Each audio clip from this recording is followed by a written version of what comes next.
The secret of the inner earth.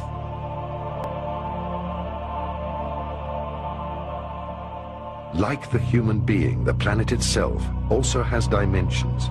These 7 bodies are 7 main energy gates, also called chakras or sun gates. They are the activation gates. The masters of Lemuria and Atlantis knew about the main geomantic energy vortices. With the help of extraterrestrial technology and levitation, they built large pyramids onto these centers of energy. Therefore, pyramids around the world stand on these gates of energy in order to mark the power centers. They are situated in the jungles of the Amazon, in the highlands of Mexico, on the ocean floors of the Atlantic and the Pacific, under the desert of Taklamakan, in China, and many other places on Earth. Many of these pyramids were built underground and will be discovered in the near future. Pyramids are the mirror of human evolution, with the 4 dimensions. God is the 5th dimension and exists beyond the pyramid. This is why the last stone of each 4-faced pyramid is missing. Hence, the stone of completion is the unification of man with the Creator in the 5th dimension. That is the reason why human beings have 5 fingers. They are created for the 5th dimension. The reality of massive engineering tools in Egypt, of course, is something that is not presently known. The existence of huge interior structures with mathematical precision that range in size from some 20 centimeters for the air shafts to the massive chambers known as the King's and Queen's Chamber that require blocks of some 2 to 20 tons apiece, suggest a parent technology that is no longer known to our present Western society. When the documentary Mysteries of the Sphinx was being made, the engineers asked themselves, how could these massive blocks be moved into position? It was obvious from special consultants who were moving upwards of 200 tons that there was no present technology that could take these very large, massive blocks from the quarries and move them up some 480 feet above the surface of the Earth unless there was a superior parent technology. In talking with specialists in hypersonic vibrations in New York and Chicago, it was suggested that a type of vibratory source, perhaps a quarter of a mile in length, would have to be necessary as some airborne platform that would require the vibratory mechanisms necessary to move these large blocks into place. Certainly, our use of certain sound techniques inside the chambers show that the Great Pyramid is a type of vibratory laser, and if it can be activated properly, in my interpretation, could allow us to understand how certain sound structures can move massive blocks of stone. The high priests used the pyramids as initiation temples because the energy inside the pyramids was so powerful that students or neophytes, through meditation, were carried into a different dimension of consciousness.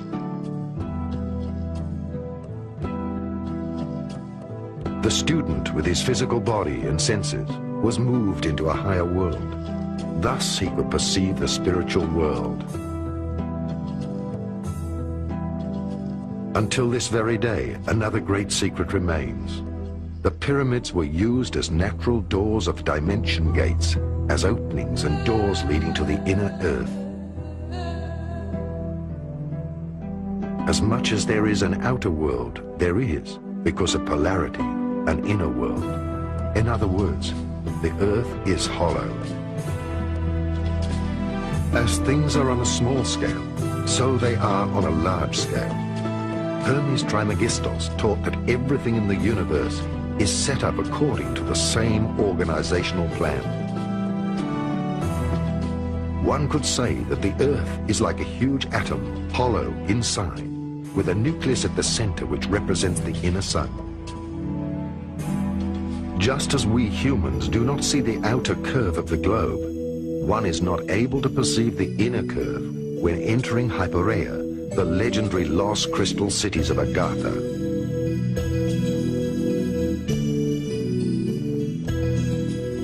The initiated were able to get in touch with the civilizations of the inner earth through gates. Until the sinking of Atlantis, this was general knowledge.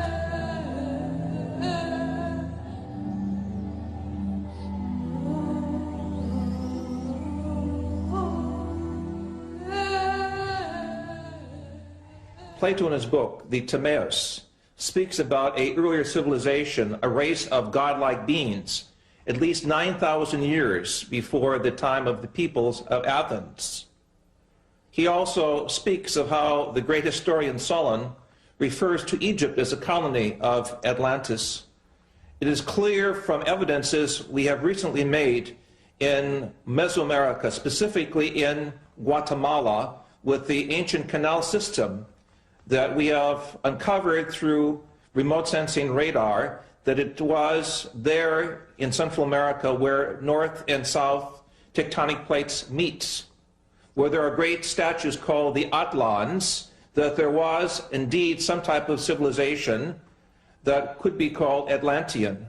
Clearly the evidence is in Egypt of great structures beneath the sands of Giza, as well as the evidences of great structures beneath Gobi in the Far East, suggest that Atlantean models of higher intelligence were over the earth at a much earlier historic period, suggesting that Atlantis was a type of civilization rather than a specific place of people, technology, worship, and belief.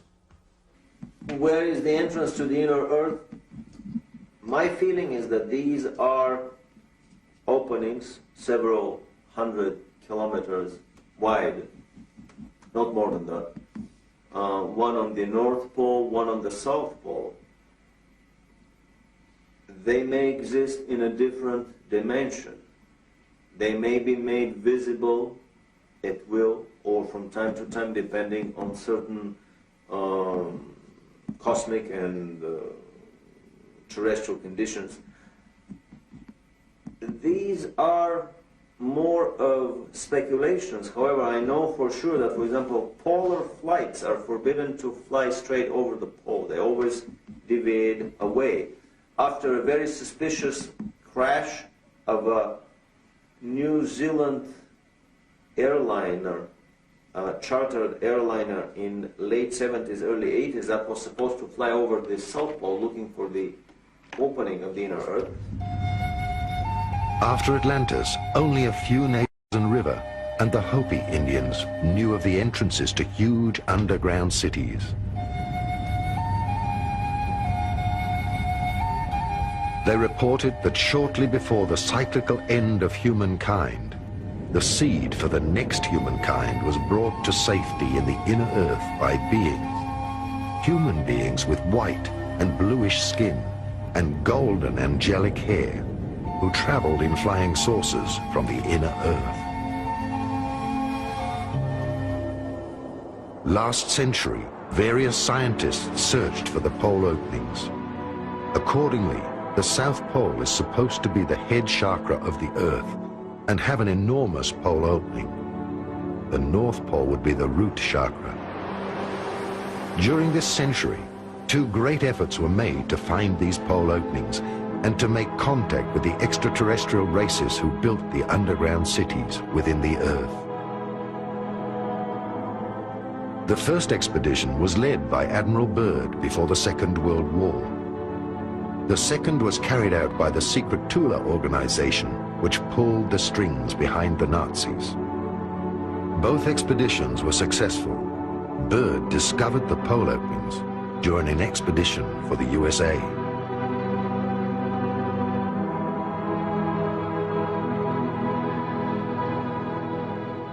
What do we know about Operation High Jump, about Admiral Byrd's expedition in the autumn of 46, the early spring of 47, to the South Pole?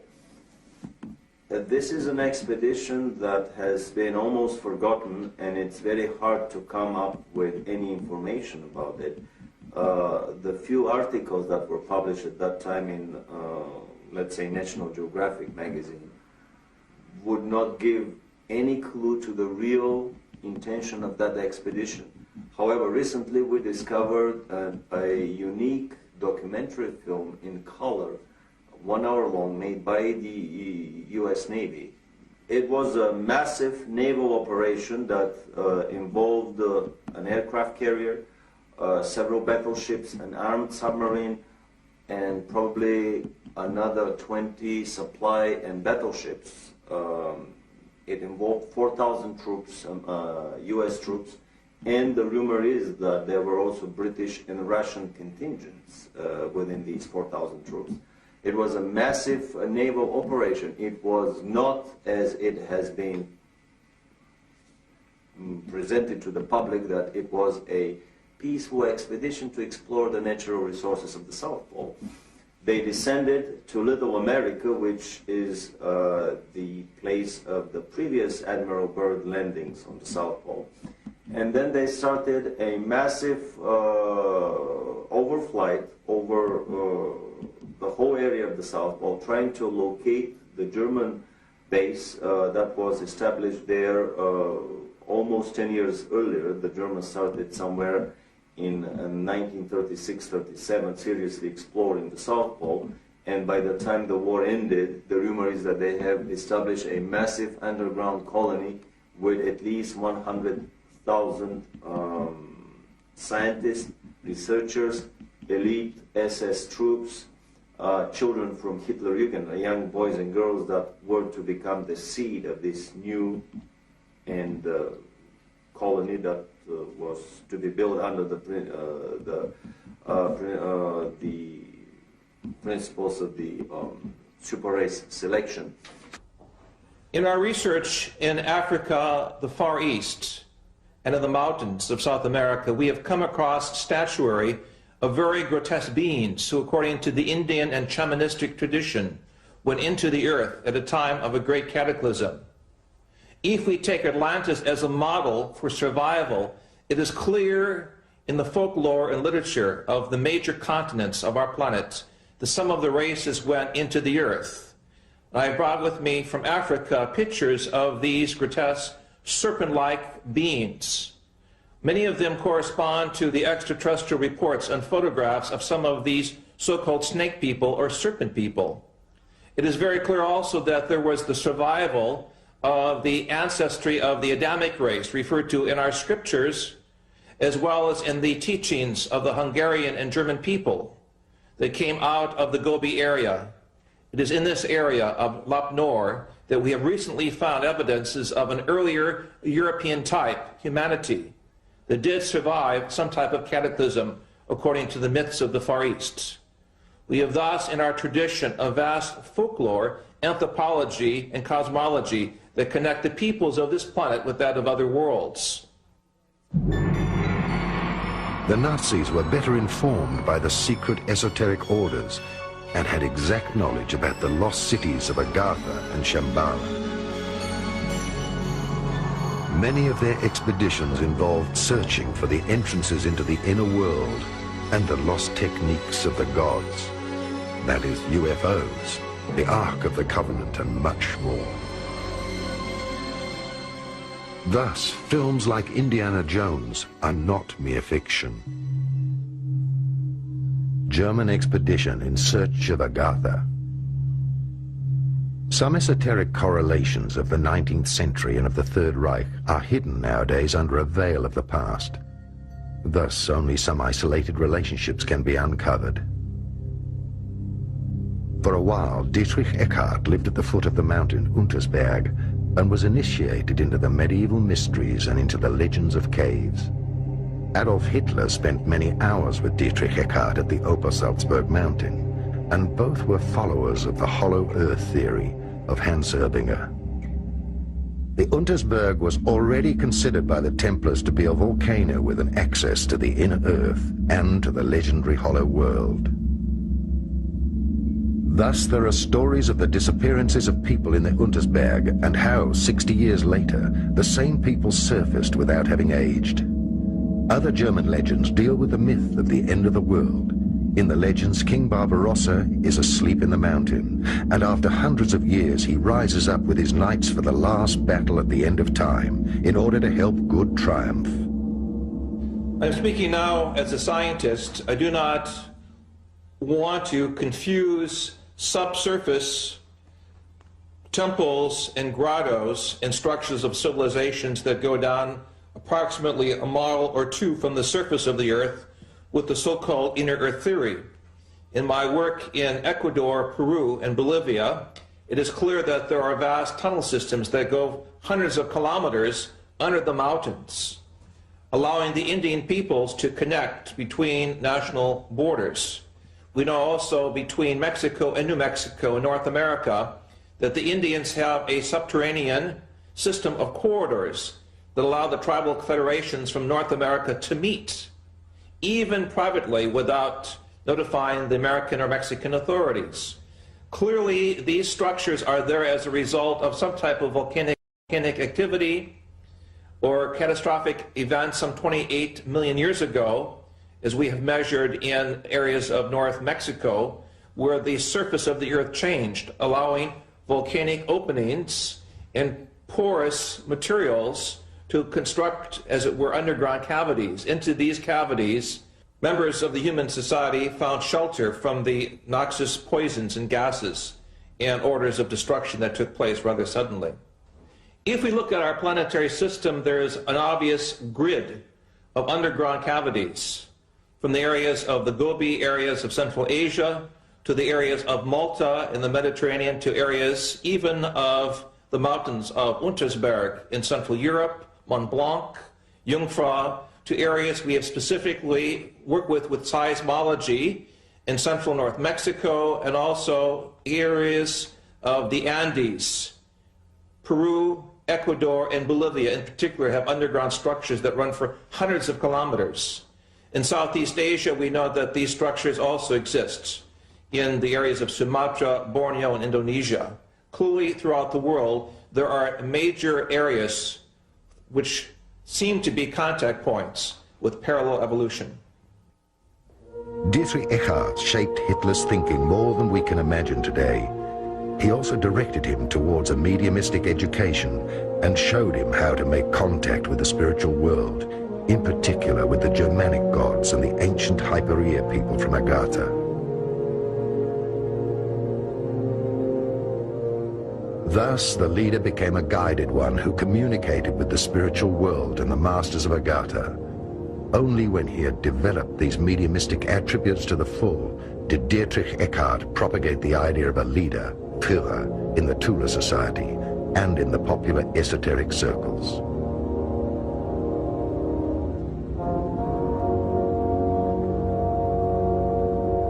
Already in the First World War, the German military sent various expeditions, which later were known as German colonies.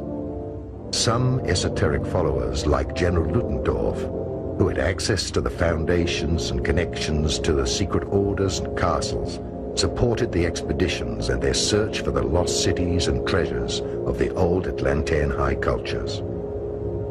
In the early 20s, in a privately financed expedition, Edmund Kiss explored various regions of South America and discovered a wide-ranging system of caves with an opening to the inner earth.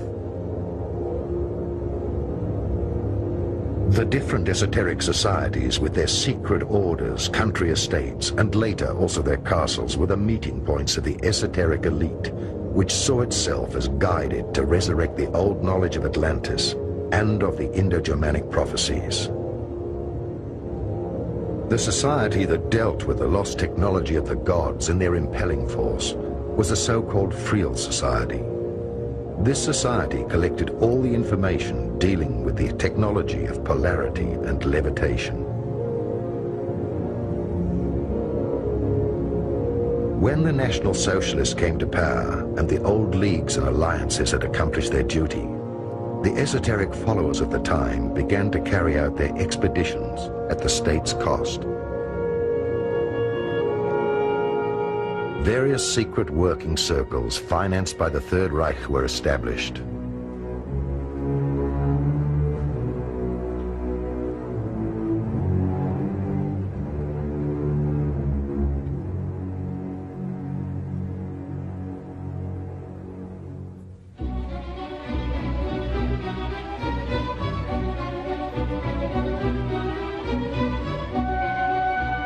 The committee of the group, Heirs of the Ancestors, was concerned with the study of races, and some high esoteric followers were contracted to investigate the past of the Aryan race with ordinary archaeologists and scientists.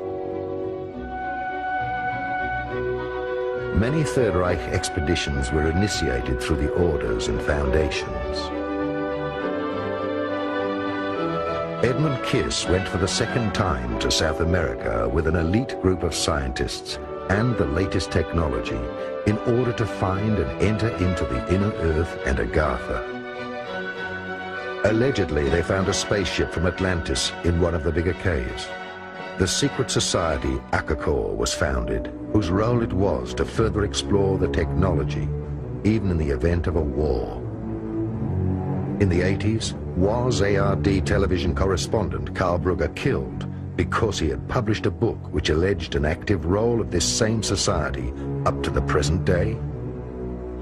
I had the privilege of knowing Karl Brugger, the author of Die Koning van AmeriKKKa, many years ago in Brazil, where we worked together with the white Indian peoples of the upper Amazon, who spoke a dialogue very much like an ancient Germanic language and who had contact with the Star people.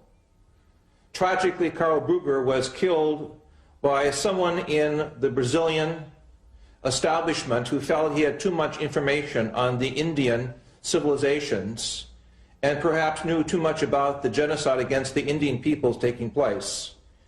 I dedicated my book, The Sphinx on Mars, to Karl Brugger, and in this book I show for the first time the historic pictures that NASA has of the pyramid structures on Mars, as well as pictures of the pyramids in Brazil and South American places, suggesting that there was a historic connection between the planetary grid of energy places marked by pyramids and temples and those of other planetary bodies. Karl Brugger was one of the great historians, journalists, and humanists of the 20th century. It is very important for each of us to try to get in contact with his teaching, his legacy, because it forms the connecting link between the Indian peoples, the earlier Atlantean-type peoples, or what is called in Central America the Atlans, the great giants who are blonde, and the European peoples, to show a connecting bridge between civilizations and centuries. The chronic also refers to the coming of the extraterrestrial peoples, according to the Indians, at the beginning of the 21st century, due to the misuse of science, the destruction of the planetary environment, the imbalance of knowledge, what we call Western civilization, the Untergang des Auslands, will come to a quick change with the appearance of the Star people. And for this reason, we must keep our eyes and ears open to the signs from space of a new communication system, connected also with the teachings of the Indian peoples. The South American Indians of the Andes recognize UFOs as brothers from the sky who have always been there, who are there today. They are not any more unique than an airplane, an airliner flying overhead with passengers aboard. To them, the brothers from the sky have always been there. They do make contact with the Indians, and they do treat people in remote areas where they cannot get to doctors. They heal them, they treat them medically, they interact with the Indians and with primitive people, both in the high plains and in the deep jungles. So when we began asking about these brothers from the sky, we discovered stories about such contacts everywhere. And in the course of one of these stories, we were introduced to an Indian from the upper Amazon. I think his name was Akunta, but I am not sure at the present time, who offered to take us back into a civilization that he came from that was primarily based on a European culture that was transported there or transposed there sometime about the end of World War II, and they had taken scientists and scientific research underground in an area in the upper Amazon where they had succeeded in developing disc-shaped aerial vehicles that they could use to go all over the world with. The society was, this Indian called the society AmeriKKKa.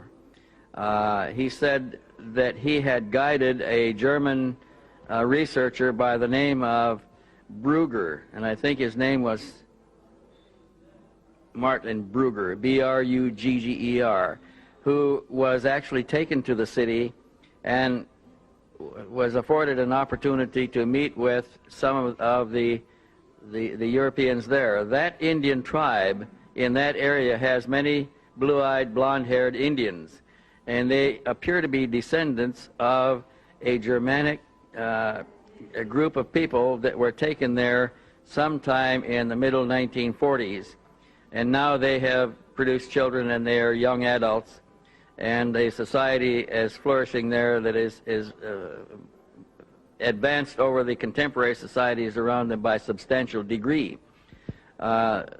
We can take you back there. There is a man who lives in that area. His name is A.J. Gaviard, who will be willing to introduce us to either the Indian that guided Martin Brugger or other Indians from the same tribe who may be willing to take us back far enough to meet some of the members of that society. It's operated as a closed society. They do not come out down the river and enter Western civilizations. When they come out in their spacecraft and pick up what they need and take it back into the society, and they live in a closed environment, pretty much protected by the wilderness of the jungle itself. So it's possible to go back and further investigate the evidence of the existence of AmeriKKKa at any time. We can produce people who can do this. We can look at Mr. Brugger's evidence that he published, which was the result of his own research.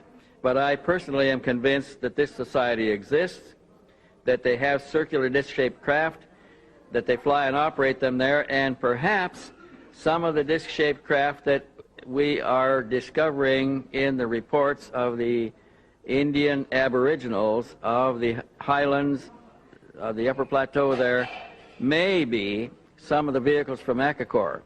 We also know that many of the vehicles that they describe are not from AmeriKKKA, that they come from elsewhere. Some of them are extraplanetary. They come from beyond this planet, and they have unique technologies, and they have human beings aboard who are quite different and quite advanced over the contemporary humanity of Earth today. These humans are interacting with the natives down there also, and there is substantial evidence that these extraterrestrial races are directly connected with the earlier civilizations of Tiwanaku, of the Olmecs, of a number of the other earlier civilizations in South America at a time before the last cataclysmic disturbances that changed all the society and reduced it to savagery once more. A further expedition was sent to the South Pole, Expedition Schwabenland, in order to find the land with no ice and to explore the access to the inner Earth.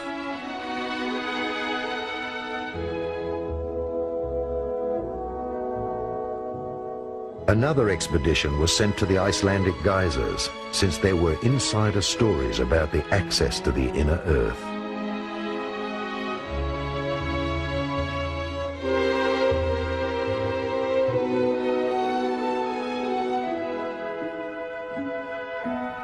And another expedition was organized by Sven Hedin to the Taklamakan Desert in Tibet in order to find traces of the old culture of Urd.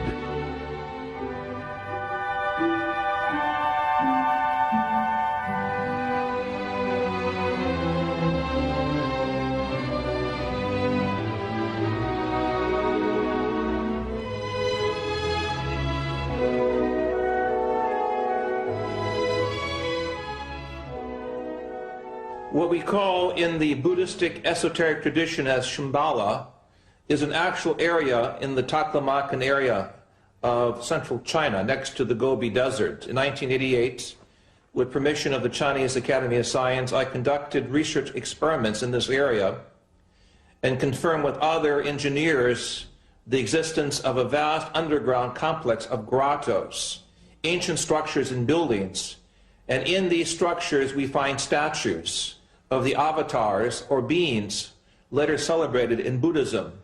as the bodhisattvas, the beings that came from space, and the Vimana and the Tathagata. These are ancient Sanskrit terms for the vehicles of higher intelligence. In my opinion, Shamballa does exist as an underground, structured civilization that is now being uncovered in Central Asia. And in this area of the Gobi, I believe we will find the origins of the Garden of Paradise, or the Gan Eden, the Garden of Eden, as it is referred to in our book of Genesis. One less-known expedition was led to a mountain in an African desert, since there were stories by the local tribes that there existed a network of caves out of which flying objects emerged, which had also been cited by the German expeditioners. Under the cover name Wielandschmied, all the information about the technology of the inhabitants of the inner Earth, or extraterrestrials, was gathered, and through the SSE-4 was passed on to the engineers of the weapon industry in order to develop the new technology.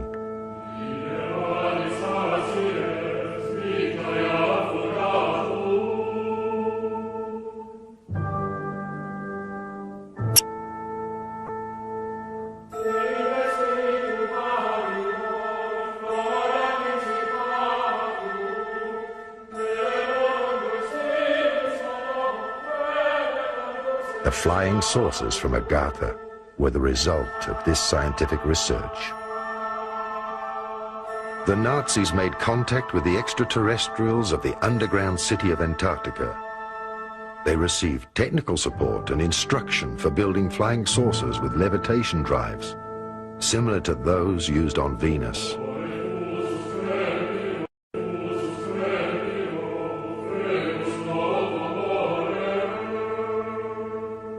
At the end of the Second World War, the extraterrestrials ensured that the technology was returned from Earth back to these cities. They understood that the Dark Age had not yet reached its peak.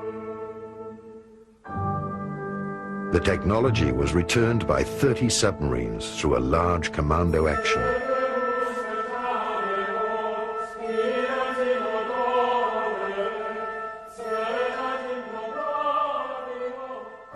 Okay, let's pick up the scenario. We were originally talking about the spiriting out of the two spacecraft out of Berlin before the Allies arrived. We said that they were put aboard two submarines. They spent 6 months at sea, and they finally landed in Argentina. Now, from that point, they were taken into Antarctica, into a section of Antarctica called Queen's Maud's Land. And there they disappeared, and they were not heard of for some time. Now, intelligence sources, and of course I was in the intelligence business at that time with the agency, reports indicated that they were in there and they were operative once again. Now, there was a major concern by world powers to go in and capture the technology and the two spacecraft which they knew were in Antarctica. And the intelligence reports indicated that one known as Admiral Byrd was to be recommissioned, and he was to be sent in there to retrieve the two saucers and also the technology and personnel associated with it. Later reports indicated that Admiral Byrd was given 8 months and unlimited funding to go in and pull this thing successfully off. But we also know that within 8 weeks he was totally defeated. Now, the supposition at that point was that there was an advanced civilization and technology, most probably alien. They were with the Third Reich and the SS who was in Antarctica, and that those great and developed technologies were used to defeat Admiral Byrd. And of course, as it turns out, even to date, they're still there. We never did successfully get them. The stories that I have uncovered about the inner Earth is that very early on in the history of the Third Reich, the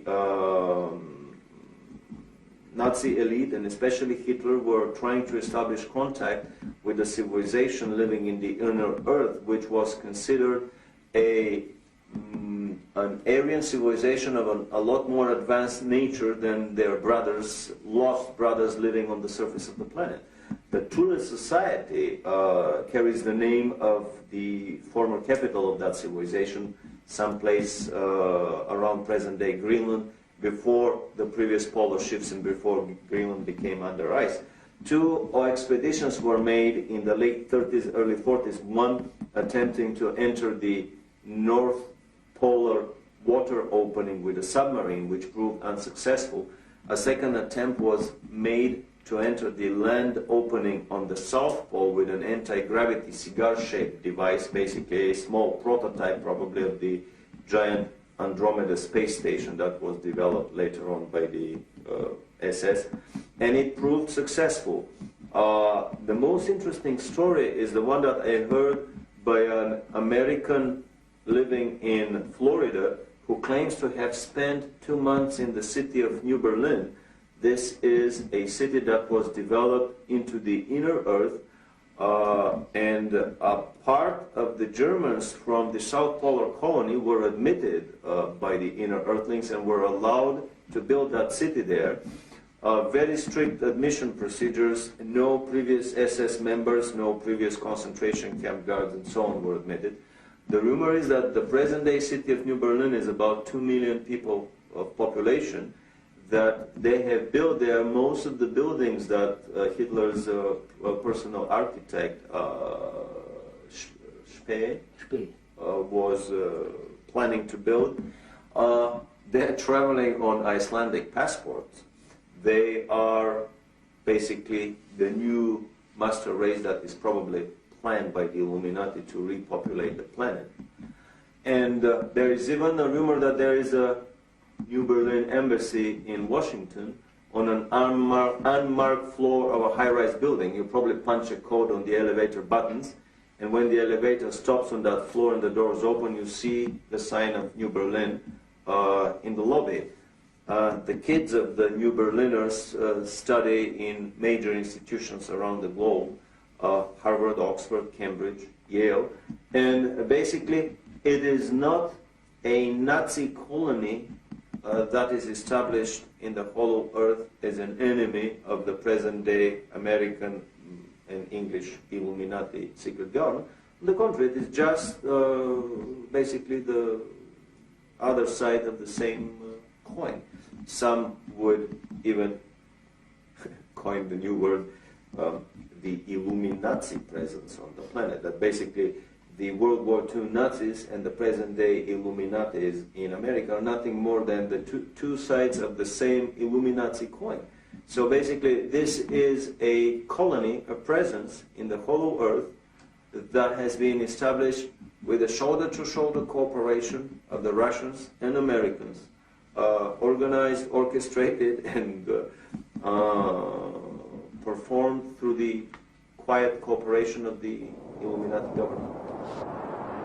After World War II, a military expedition under Admiral Byrd tried to recover the vanished technology. The extraterrestrials let him enter the inner Earth to the Golden City. They delivered a request message for disarmament to the government of the United States.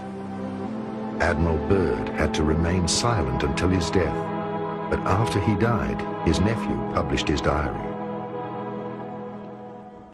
In my work with South African, Brazilian, and American geologists at the South Pole, it is clear that under the structures of ice, there are many layers of civilization, suggesting at one earlier point of time when the conditions of the South Pole were different. Clearly, there was some type of civilization there. The evidences of huge dinosaur intelligence suggest that this was one of the possible places for the Garden of Eden.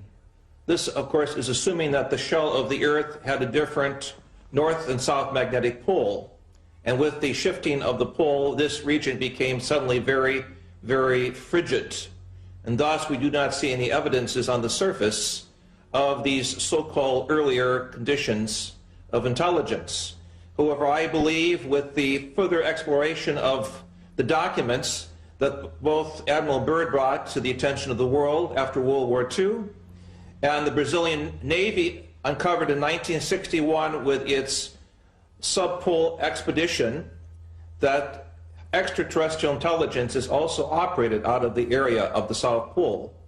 And in that sense, the South Pole is a connecting point with other civilizations, possible extrasolar gardens of paradise.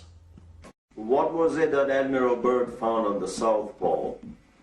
Incredibly enough, in an official American Navy documentary film, we found footage of what Admiral Byrd found on the South Pole. He found giant freshwater, never freezing lakes with areas around them that were free of any snow.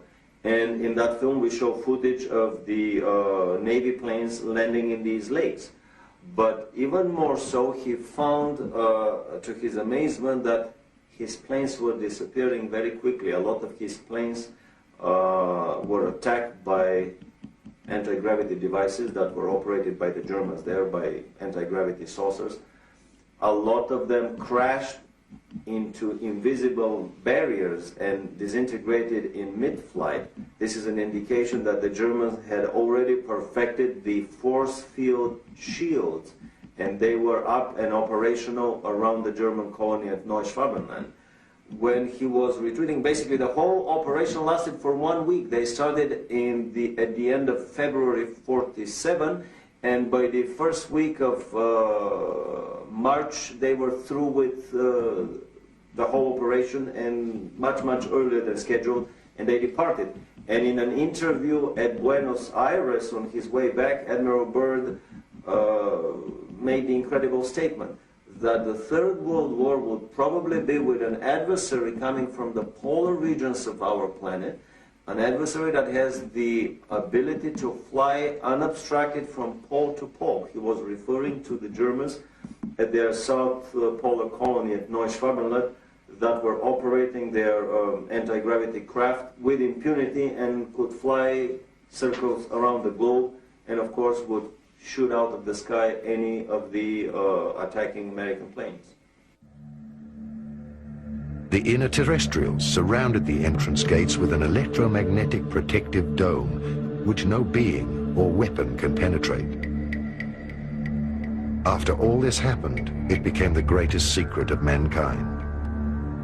It started ufology as we know it today. Indeed, there is a second humanity, an inner terrestrial race who had already built cities in the inner earth before the sinking of Atlantis. These extra and inner terrestrial races built time gates and anchored these cities on a higher subatomic frequency. After the great purification, these time gates will fall, and at different places there will be once again access to the underground cities.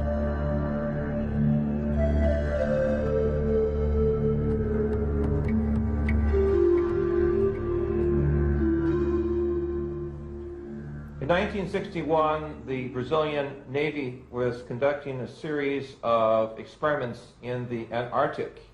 According to one of my colleagues who was in one of the naval ships, suddenly out of the ice packs, a large spacecraft emerges and takes off vertically at a terrific speed, shocking both the American and the Brazilian naval forces that were there. So it is clear that as late as 1961, we have official documentation from the Brazilian Navy that there is some other, emphasize other, underline this 3 or 4 times, life force or intelligence stationed at the South Pole, possibly to observe the scientific developments on the planet, possibly to observe the military operations and the forces of the East and the West in some type of Mexican standoff as the Cold War develops. We have clear documentation from other sources and other South American governments that some technology that is not human-based is there. That is to say, some type of higher evolutionary experience is there, and this is the next chapter of our quest. Why are they here? What do they want from us? And do they, namely the higher or alien intelligence, have as it were some type of directing mechanism both for the U.S.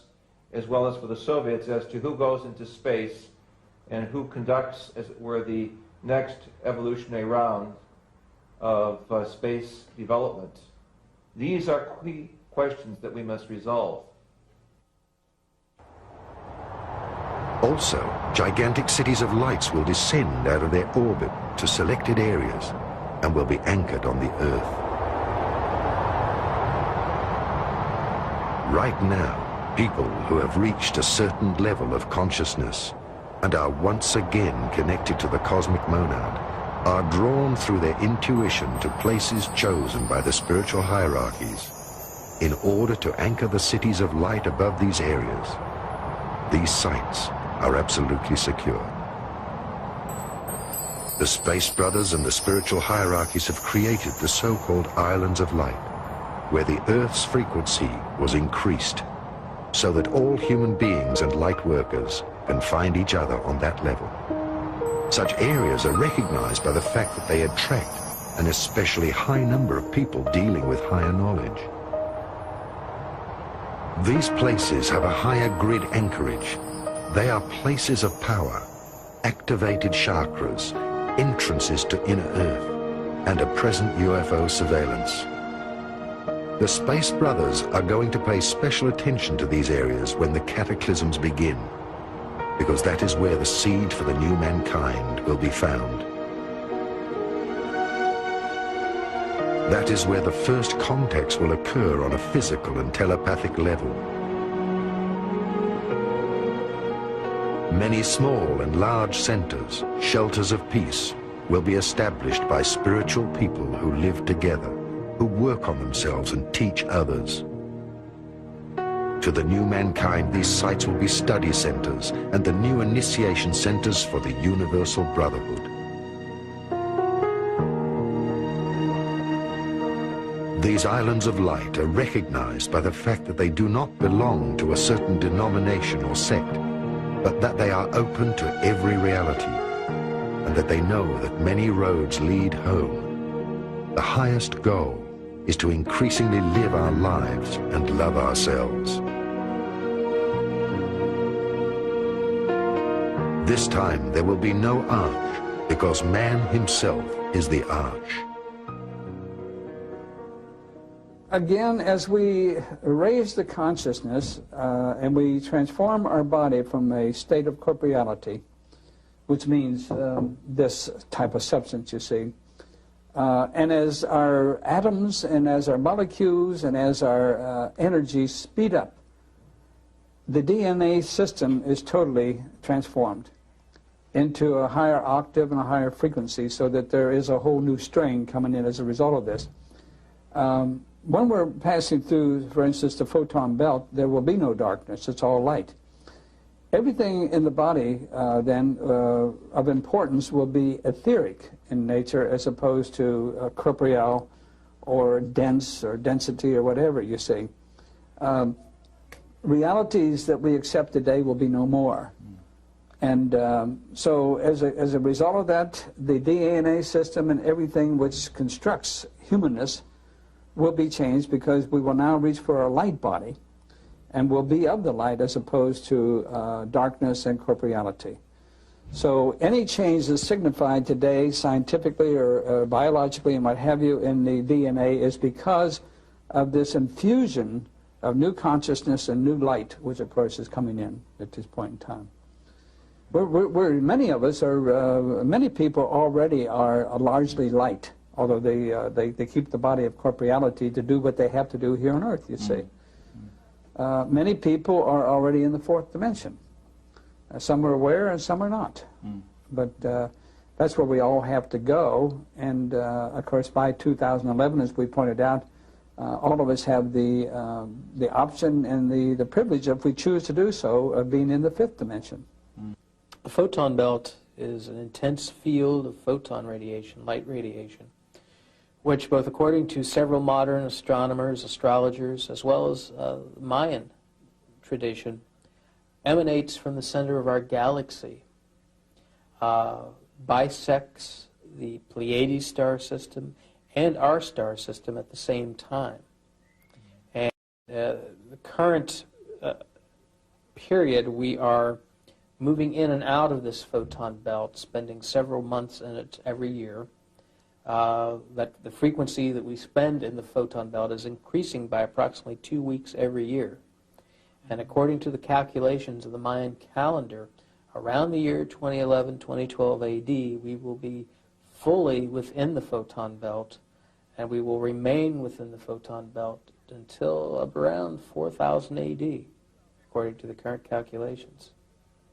And some of the work of both Jose Arguelles, other researchers, seems to suggest that the Mayans knew about this cycle, that every so often, many thousand years, we go in and out of the photon belt, that there seem to have been cultural as well as different climactic and earth changes that perhaps were sort of stimulated or affected by the entering and going out of that photon belt in the past history of the Earth. We are changing both DNA and RNA, many of us. Many stones, many vehicles here are changing our chakra systems also. There are no longer 7 chakras in most of us. We are opening up new chakra systems.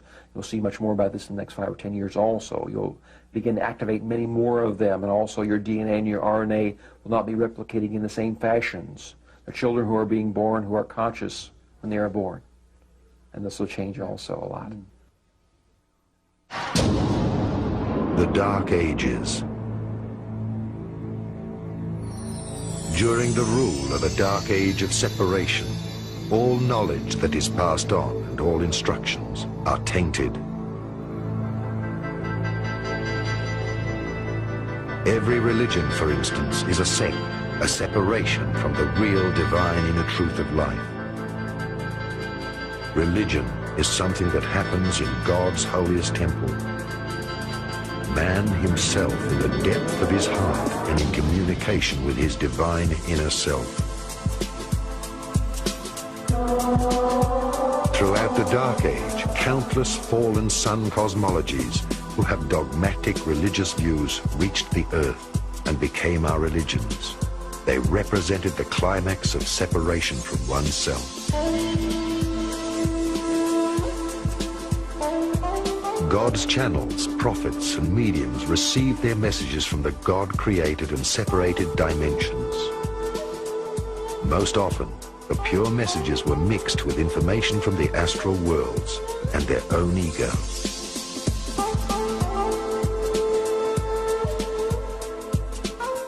There are as many truths and religions as there are worlds and heavens of polarities and levels of development in the cosmos in their different dimensions. Every social structure which serves the power of the lobbies and the ego instead of mankind is a split, which in the end will restructure itself or crumble. All knowledge without love is a separation from being. Whilst the old program of the Dark Age runs out with the old lightworkers, the Illuminati, and their plans of a world dictatorship controlling the world of finance, it will disintegrate with the changes on Earth. The new incarnated lightworkers of the Galactic Confederation are already leading mankind into the new Golden Age.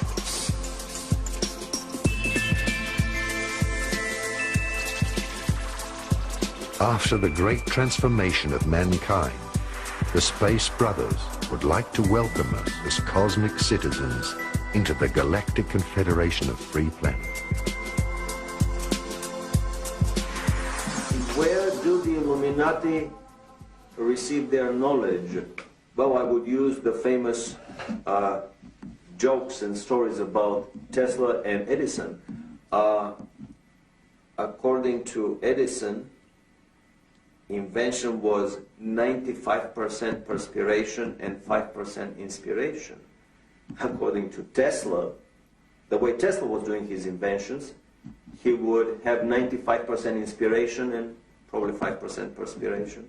Tesla would get the vision. All he has to do is put the vision into paper. Then he has to take the paper to the engineers to put it into metal in the shop. A little fine-tuning here and there, and the device works. This is the usual mode through which information and know-how is channeled from the extraterrestrial and even higher levels of existence to our planet. The know-how is given, and we are left to put it into our crude terrestrial engineering and manufacturing methods. That's why the crude anti-gravity saucers of the 1880s, 1890s were made with rivets. Giant cannons were used to fired the first anti-gravity devices toward the moon. Later on, in the early 1900s, more advanced technologies were used, but always the technology would follow up with our terrestrial one. Why are there two totally different scientific and engineering realities on the planet? Why the mass consumption engineering culture is 50 to 100 years behind the secret culture developed by the Illuminati? I have always had this very big question, very big puzzle in front of me. This is the Promethean dilemma for me. How come that with these incredibly good intentions to elevate the scientific and technological level of our civilization, we end up with the very negative and dismal results of all of these efforts? My feeling is that basically that is the major mode through which the, should I call it the independent angelic presence on the planet, is trying to corrupt the scientific and the political minds of the elite of our planet with visions of grandeur, with technologies that are too far ahead, possibly for our spiritual and moral development, and that are very dangerous, that can explode any minute and basically bring the end of our civilization, as has happened for dozens of times on our same planet. Again, information coming to us from many extraterrestrial revelations about previous illuminated efforts to speed up the evolution on the planet that ended up in very brutal, violent nuclear wars. The Illuminati have an agenda that would probably not be accepted in a normal, open voting system by the majority of the population on the planet. The creation of a new master race with hybridization, experiments done with animals. The first hybrids were done in German concentration camps 50 years ago, and there are people that have seen documentary films about living, walking, breeding hybrids between humans and animals. Creation of a new master race under illuminated guidance, and probably away from a package of genetic material that was introduced on the planet through an intervention by the Trinity. The dark as well as the light power serves only one master, who is the creator of all that is, and whose goal is to create the superhuman. The final goal of human reincarnation is to create a human being who has experienced all imaginable positive and negative experiences, and therefore is able to develop beyond any judgment into the humanly incarnated image of God. A human being who has become God has lived through the completed range of the cosmic keyboard from the lowest to the highest note. God does not judge. He shines on his creations like a sun, on the flowers or the weeds, or on his being. The experiment of duality has come to an end, and the planet Earth is an ascending planet, onto which the Creator himself incarnates in the shape of human beings. The return of the ascended brotherhood from Lemuria and Atlantis is the return of the 144,000 masters of light, the cosmic monads. They are incarnated as human beings, united, and together they will represent the white pyramid, God's eye, who sees everything, the presence of the Almighty on earth. They are the open witnesses who have all described from a different perspective the process of ascension, since they have already lived through it before.